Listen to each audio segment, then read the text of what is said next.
Thank you very much.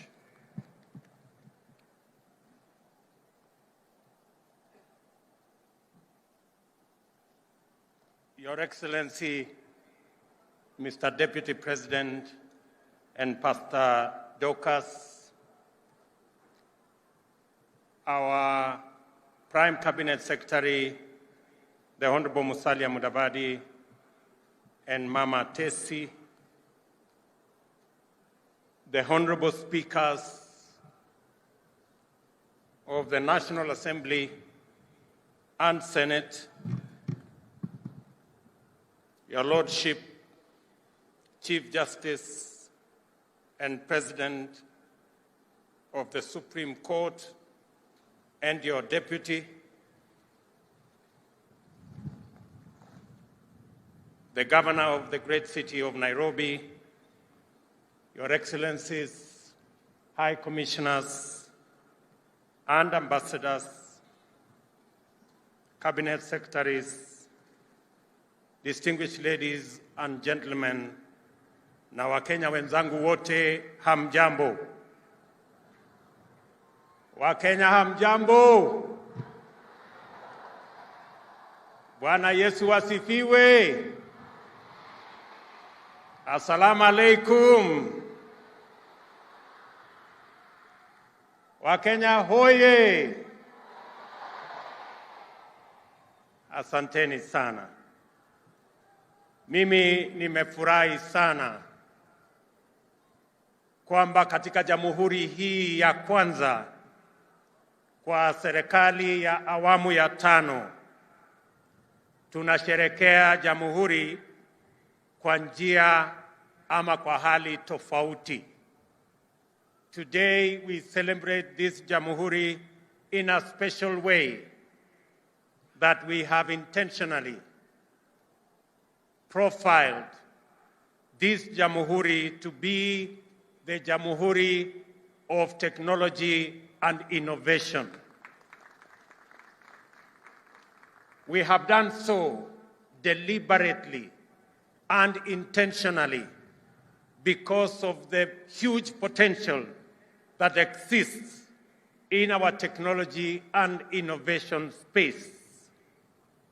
And in our midst are friends and partners who today are our guests, and they have come to join us in this celebration, leaders from the tech community and ecosystem. Join me, ladies and gentlemen, in welcoming Kojo Boake, the Vice President of Facebook, Instagram, and WhatsApp, that is the Meta community. Tuwapigie makofi jameni. Also join me in welcoming Fulufelo Badugela from MultiJoice. Tumpigie makofi. And Alex Okosi from Google and YouTube. Tumpigie makofi. Na mama wetu Phyllis Migwi kutoka Microsoft. Tumpigie makofi. Na Salim Egos from Mastermind. Let us celebrate him as well. And Aida Diara from Visa. These great people, tuwapigie makofi tena wako hapa. These great people have joined us. Please, you can take your seats. These great people have joined us because Kenya is a country of great opportunity, especially in the tech space. And we deliberately chose that this jamhuri is going to be about innovation and is going to be about technology. And we did so deliberately for various reasons, which I will elaborate.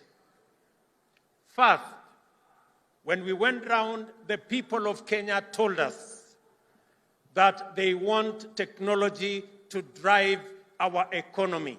And that is why we have decided that we are going to have a 100,000-kilometer superhighway that is going to be built to enable internet access our homes, our cities, our towns, and every part of the Republic of Kenya, because that is how we are going to be delivering government services going into the future.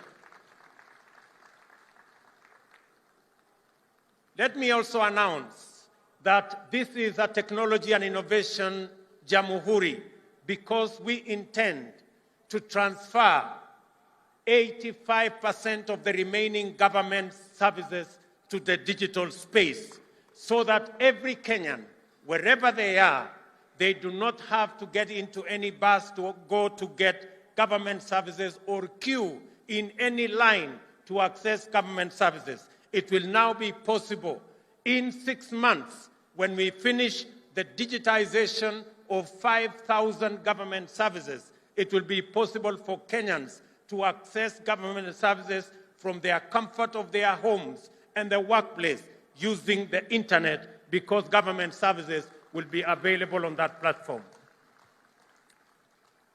Let me also say that we intend to deliver our subsidy program on fertilizer, on e-voucher, that is going to be available to 1.3 million farmers.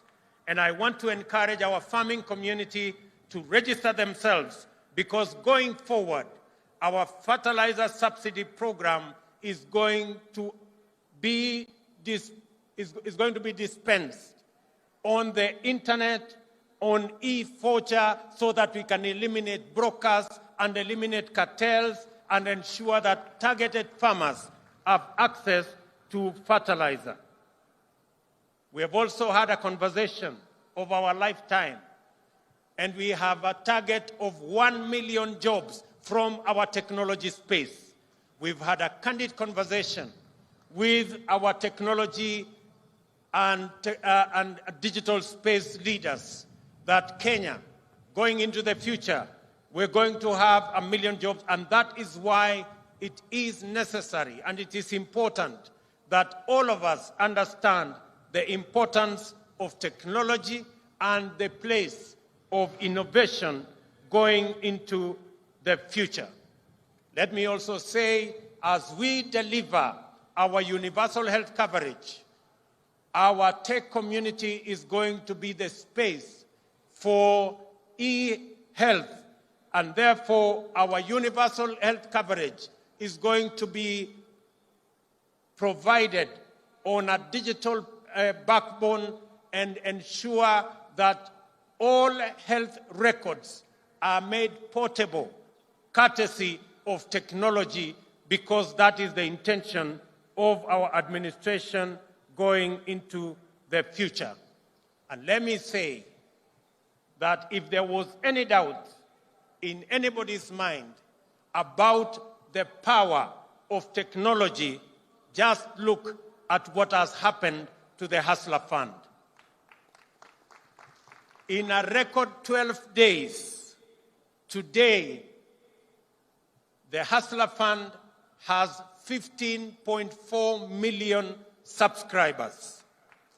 In just 12 days, the Hustler Fund has lent 7.54 billion Kenya shillings to approximately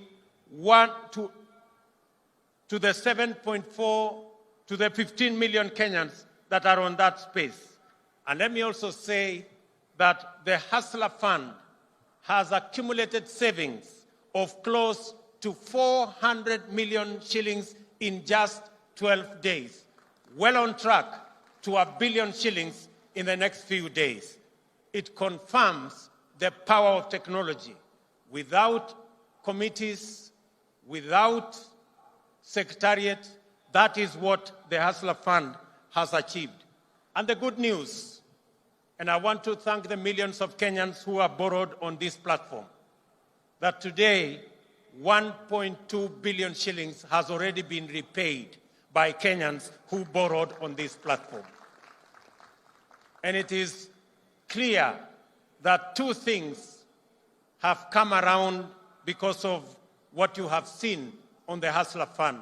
Number one, it has provided a platform for millions of Kenyans who have been looking for an opportunity to save. And number two, the Kenyans borrowing on this platform, they have not been derailed by the rhetoric of those who are against the Hustler Fund.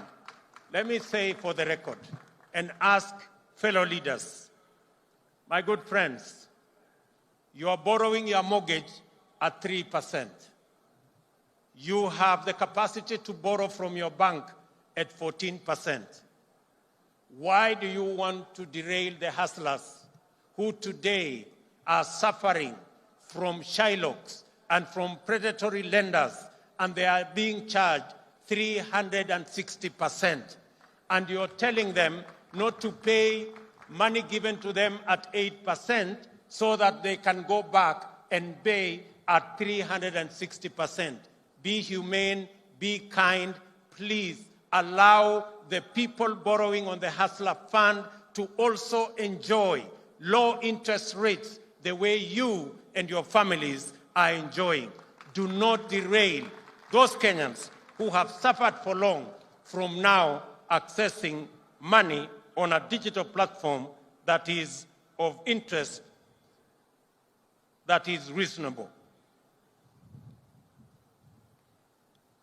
And as we enter the 6th decade of our independence, we can proudly cite many achievements and impressive progress made through our own consistent efforts as evidence that our freedom struggle was neither an empty political adventure nor reactionary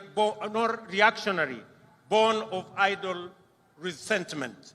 We gather as a nation to commune with our forefathers who were long-suffering innocent victims of imperial plunder and colonial oppression, yet also heroic defenders of our inalienable sovereignty and valiant fighters of our freedom.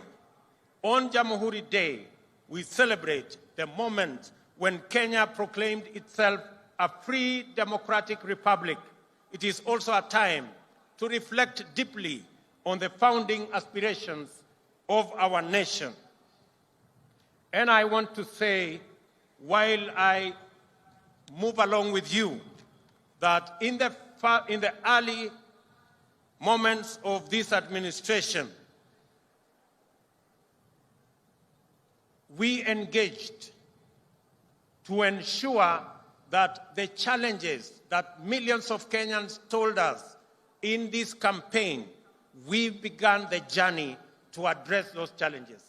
One of the biggest and notorious challenge is the challenge of high cost of living. And it is imperative that we have a clear plan. And I want to tell the people of Kenya, this high cost of living, we are tackling it in 3 phases. Number 1, our first agenda when we came into office is to ensure that we encourage farmers to access affordable fertilizer.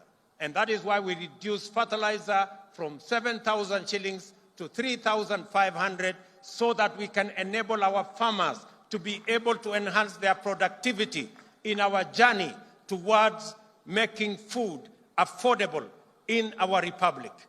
Our second agenda, and I have said this, is that we are going to import 10 million bags of different assorted types of food, including maize, so that we can close the gap temporarily because of the harvest that was limited in this year's agricultural season, occasioned by climate change and failure of rain. And thirdly, we are now in the process of working with the private sector to ensure that we import 300,000 metric tons of fertilizer for the planting season that is going to come from January going into April. Already, 2 million bags have arrived in the country and 4 million bags are on the way. And I want to assure our farmers that we are going to stand with them to make sure that government provides adequate seed and adequate subsidized fertilizer to make sure that our productivity is enhanced so that we can produce enough food and reduce the challenges of the high cost of living in our republic.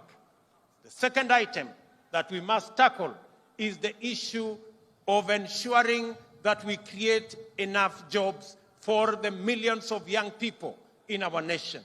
Apart from what we are doing with the tech community, our housing plan, which we have rolled out in earnest, already we have launched the construction of 40,000 units of houses in the last 3 months, and in the remaining months of this year, we are going to launch the construction of 160,000 additional houses across the Republic in our quest to ensure that we have 200,000 houses built around the country, both social and affordable houses, so that the people of Kenya can not only have access to jobs, we can grow our enterprises, and we can ensure that the 6.5 million Kenyans who today live in informal settlements have become home owners.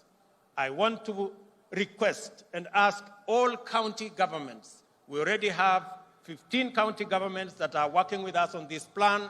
I want to ask all the remaining county governments to come on board so that we can move together in the journey to ensuring that we create jobs, we build our enterprises, and Kenyans have access to affordable housing.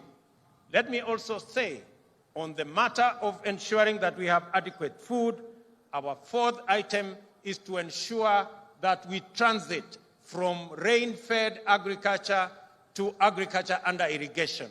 And that is why we are building 100 new mega dams around the country under our new program of private-public partnerships that will be anchored on water purchase agreements that will be underwritten by the government of Kenya so that we can work with the private sector to produce enough irrigation facilities and also to ensure that we supply and harvest enough water for us to power the engines of our irrigation and transit from the 670,000 land under irrigation to 3 million in the coming years so that we can also produce enough food using irrigation. Let me also say that under our value addition, agro-processing, and manufacturing sector, our triple program and intervention that will bring on board the Dongo Kundu Special Economic Zone, all the other economic zones, including the Naivasha Industrial City, and our city in Athi River. We will ensure that going into the future,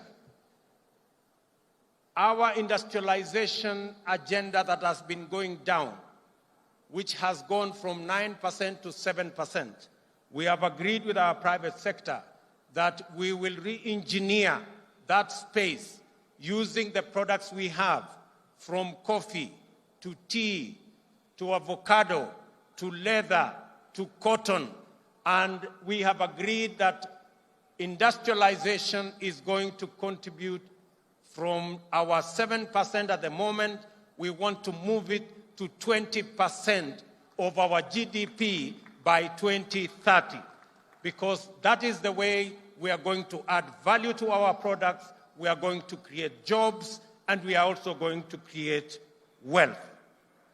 Let me also say that, mindful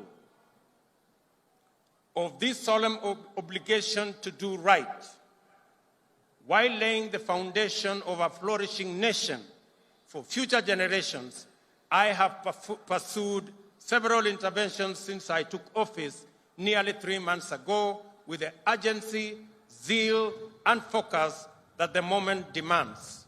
Since then, we have engaged successfully to reorient policing operations from a heavy and illegitimate reliance on illegal and extrajudicial interventions, which frequently entailed such intolerable violations as abductions, torture, disappearance, and murder.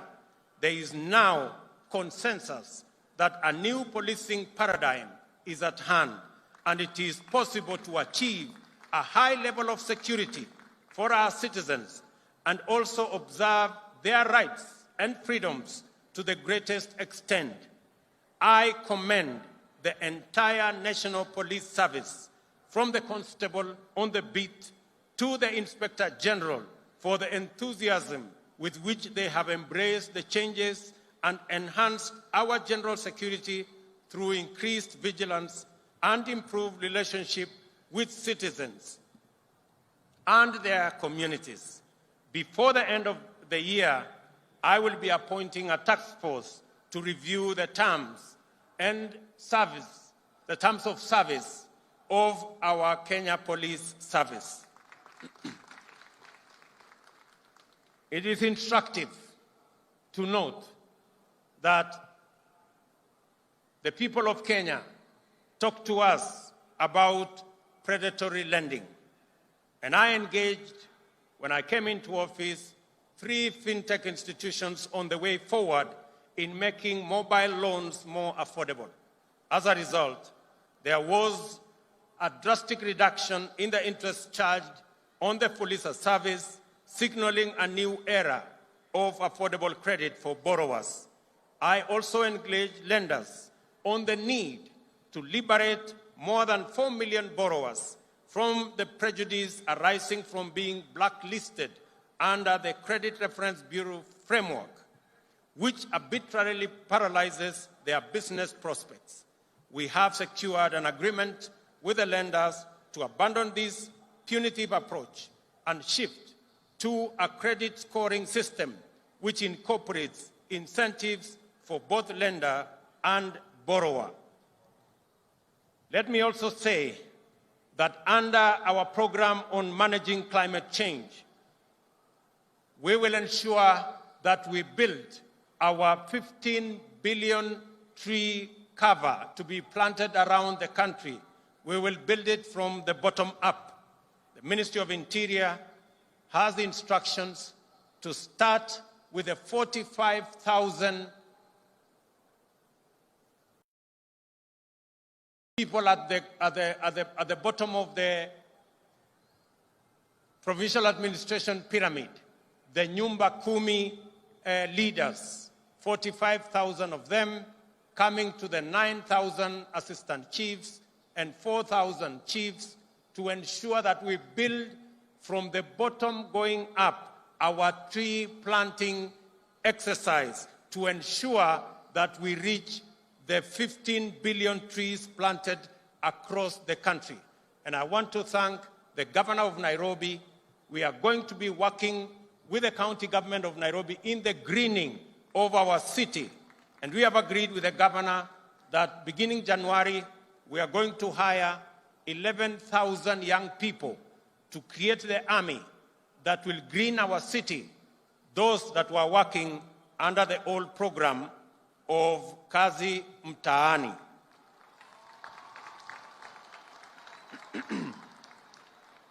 I want to ask other governors in other parts of Kenya to join us in this exercise of tree planting, because it is an exercise of our moment to manage the effects of climate change.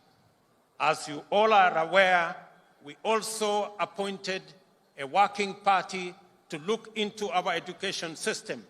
I want to say the preliminary report from the Presidential Working Party on Education Reform has been brought to the government, and we have agreed that our junior secondary schools will now be domiciled in our primary schools to ensure that we save parents the huge costs that would go with taking their children to schools far away from their homes.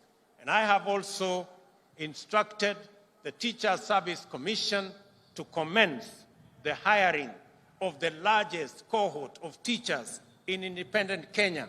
We are going to hire 30,000 teachers by early next year to provide instruction in our schools. Let me also say a request from Kilifi County that the Pemba community living in Kilifi County that has for a long time suffered without identity, the government of Kenya is now going to work on the modalities to ensure that the Pemba community acquire citizenship of the Republic of Kenya.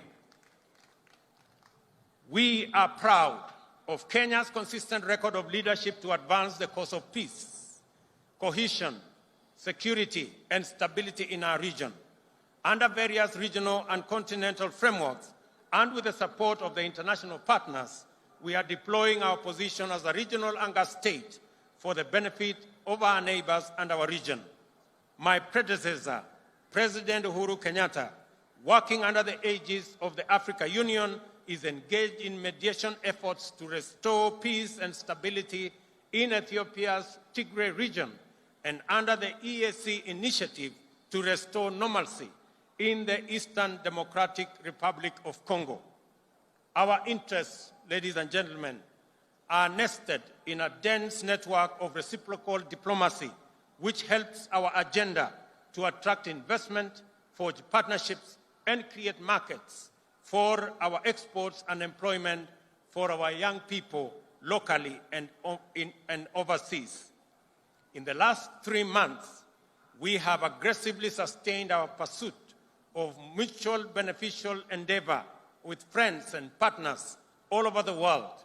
We have engaged productively with EAC member states, the governments of South Africa, United States, United Kingdom, Spain, Qatar, Germany, and South Korea to scale up bilateral ties and to explore avenues for collaboration in the multilateral space. We have forged agreements on mobilizing investments and financing in a wide variety of sectors, and we will continue to engage the international community as we implement our plan. Ladies and gentlemen, it is time to innovate our way into the future. It is for this reason that with this jamhuri, we as a nation are staking our claim by rallying Kenyans to begin the work of designing a world much richer, much safer, and freer than the one we have known.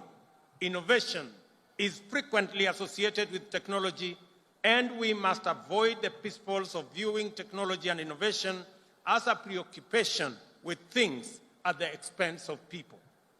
The most consequential breakthroughs in technological innovation have greatly enhanced human well-being. Among the Innovation Week's champions are the winners of 2022 Holt Prize, Eco Banner, from St. Paul's University, who employed the concept of green and circular economy to produce biodegradable sanitary pads from banana fiber. I have asked the Ministry of Education, in recognition of their innovation, to work with these young innovators on the delivery of our commitment to provide sanitary pads for schools in Kenya.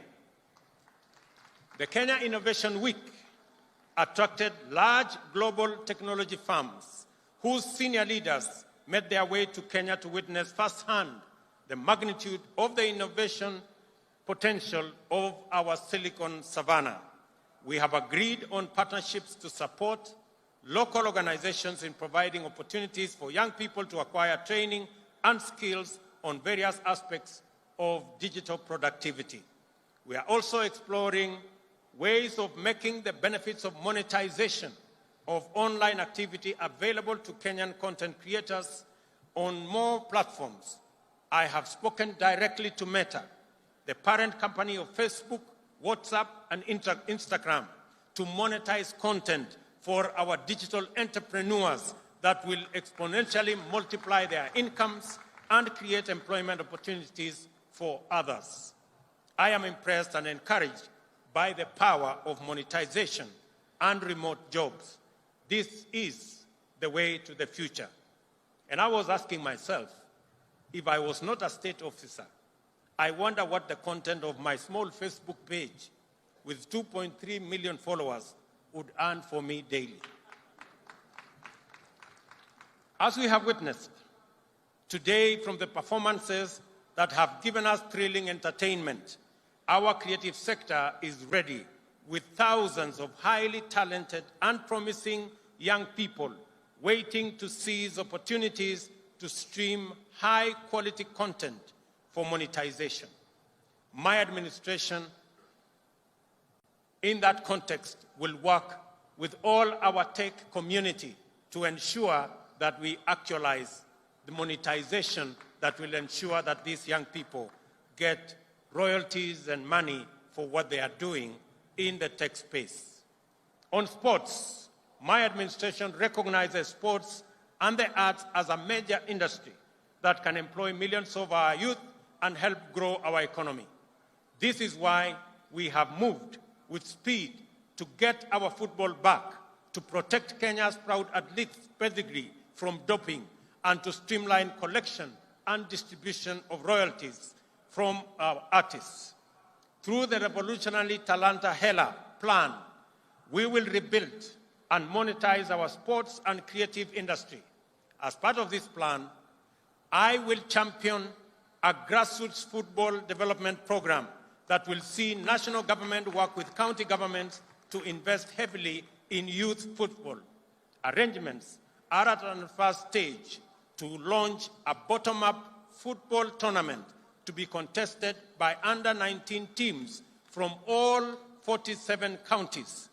We will work with our county governors for each county to build a team right from the ward level. This is the first step in our Football Vision 2030, where we will target our Harambee Stars to play at the 2030 World Cup and Kenya to host the 2027 Africa Cup of Nations. Together, let us build Kenyan football from the grassroots of our villages to the grand stage of the World Cup. I suggest to the ministry that the finals of these inter-county teams should be held on Jamhuri Day every year so that we can celebrate the teams from across Kenya. We are ready to take our place as the digital workforce of the world. Our commitments under the digital superhighway component of our plan were intended for this purpose. To underscore our intent, we are today unveiling several cohorts of graduates whose training was supported under arrangements between the Government of Kenya and the private sector. Safaricom retrained a number of university and TVET graduates to meet the digital industry needs of software engineering and data. Also, graduating today are the Presidential Digital Talent Program, a class of talented youth selected by the Information and Communication Authority for training through internship. Additionally, it is a big day for the beneficiaries of the Kenya Commercial Bank Tujiajiri program. And finally, the Google Hustler Academy, who underwent an intensive and interactive training program, are ready to begin their journey in a world of work and opportunity that is now familiar territory. I now request all these graduates present today to rise. Hawa ndio wangwana wako hapo. And let me say the following to them. Fortune rewards the bold. I congratulate the young people who followed their curiosity and passion to explore new ideas and possibilities and are now at the threshold of a new chapter in their lives and careers. I can say that through this disruptive graduation, you have now been granted the power to create, to connect, to innovate, and to inspire. I wish you success and God's blessings. Congratulations. You can now take your seats. Asanteni sana. We also congratulate 29-year-old Nelly Cheboy, the founder of TechLead Africa, who this morning was declared the CNN Hero of the Year for her work in creating computer labs for Kenyan children to access opportunities in the digital world. Congratulations, Nelly, for connecting and inspiring thousands of Kenyan children. As promised, everyone present in this stadium today will get a free scholarship on global entrepreneurship and innovation from the Thunderbird School of Global Management at Arizona State University. It is now time to keep that promise. There is a QR code near you. Mumeipata? Scan and access the scholarship now. A 16-unit course that would have costed you $100,000 is now accessible to you for free, courtesy of the Innovation Jamhuri. I also appreciate the firms and organizations which have stepped forward to support our vision to make Kenya the hotbed of innovation. We will continue to do our part and make such partnerships bigger in future, and you are always welcome to be part of Kenya's journey to greatness. As part of this endeavor, KONSA has started the distribution of 23,000 virtual desktops to TVETs to enable students exploit remote job opportunities across Kenya. Ladies and gentlemen, we are committed to support young people in re-establishing this country as the Republic of Ideas and the home of innovation. Through a dedicated startup fund, government will support the most innovative ideas each year to scale up into viable enterprises and commercial brands that will provide employment and drive our economic growth. The government of Kenya will work with our academia to establish the Kenya Open University within the next 1 year. I urge our scholars and intellectuals to play their part in democratizing education and open the way for anyone and everyone to quench their thirst of knowledge, education, and training. In line with the new focus of our national celebrations, Embu County will host the 2023 Madaraka Day celebrations under the theme Universal Healthcare. In conclusion, it is our time to make a contribution that will define Kenya for posterity as the envy of nations and the country that we, our children, and their children will be proud to call home. We also have a task of preparing the nation for its future by equipping and empowering our youth to take charge as leaders in a brave new world through innovation. Let us therefore rally and join in our efforts in the timeless spirit of Harambee to exploit the opportunities at hand and hasten our progress into the future. Nasema asanteni sana kwa kunisikiza na watakia baraka ya Mungu na muwe na Krismasi njema. Mungu awabariki sana. Asanteni, and may the good Lord bless you. Thank you very much. Nitaomba baada ya hotuba ya Mheshimiwa Rais tuweze kusimama sote. Niombe tusimame sote tafadhali walioko kwenye uga. Tutamaliza sherehe yetu kwa wimbo wa taifa, na baada ya wimbo wa taifa nitaomba wote walioko kwenye jukwaa rasmi kutulia ili tuweze kutangaza itifaki ya kuondoka.